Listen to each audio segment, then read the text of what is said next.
Hadi Deren. Biraz önce sana gösterdiğim gibi yap. Bas bu ayağını. Ha?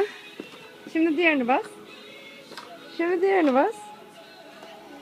Hadi anneciğim yapabilirsin. Hadi bas, bastır bastır hızlı hızlı. Aferin aferin oluyor.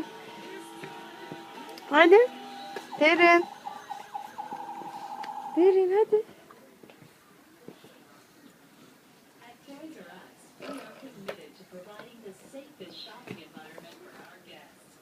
Hadi.